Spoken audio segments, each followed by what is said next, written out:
नमस्कार, इन खबर में आपका स्वागत है। मैं विद्याशंकर तिवारी हूँ। महाराष्ट्र में क्या एनसीपी ने भी वही चूक कर दी जो शिवसेना ने की थी? क्या वो राज्यपाल के मूड को नहीं भांप पाई?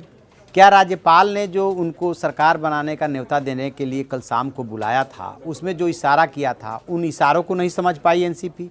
आखिरकार क्या हुआ ऐसा कि जिस पार्टी के मुखिया शरद पवार जैसा दिग्गज हो, वो जो है हवा का रुख नहीं भांप पाया? कुछ तो कहीं तो कुछ बात हुई होगी, क्योंकि अभी तक जो राजनीतिक सर्किल में बातें चल रही थी कि मिलने जरूर गया था एनसीपी, लेकिन उसको संभवतः निमंत्रण नहीं मिला कि आपको 24 घंटा दिया जाता है सरकार बनाने के लिए, दावा पेश करने के लिए। लेकिन बात ये नहीं है, बताते ही हैं कि राज्यपाल ने उनको भी 24 घंटे टाइम दिया था कि आपको 24 घंटे का टाइम दिया जाता है, आप दावा पेश कीजिए, सरकार बनाइए।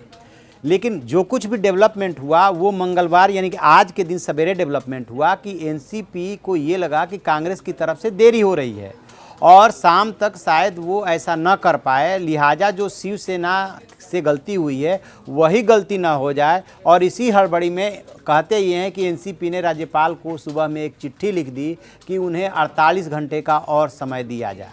बस एनसीपी की इस चिट्ठी ने जो है राज्यपाल को मौका दे दिया राष्ट्रपति शासन की सिफारिश के लिए, क्योंकि उन्हें ये लगा कि जब शिवसेना को हमने 24 घंटे से ज़्यादा समय नहीं दिया, शिवसेना जो है 3 दिन का समय मांग रही थी, फिर एनसीपी को कैसे दे सकते हैं? और यदि एनसीपी के पास बहुमत होता तो फिर वो 48 घंटे का समय क्यों मांगती?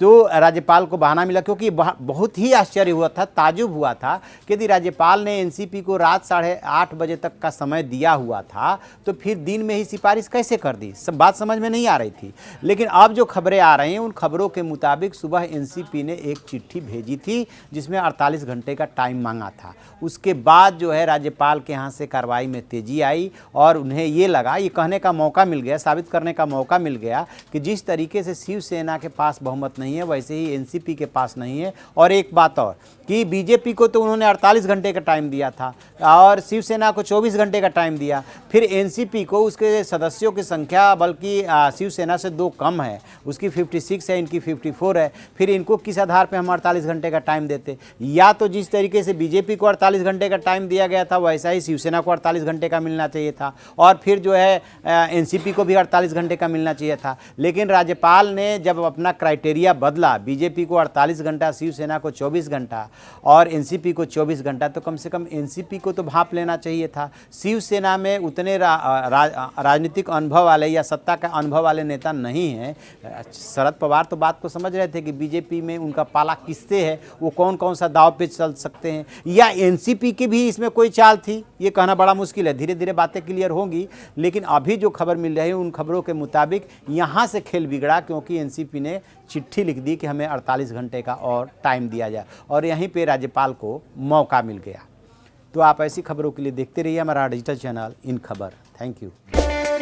इन खबर चैनल को सब्सक्राइब करें और बेल आइकन दबाना ना भूलें।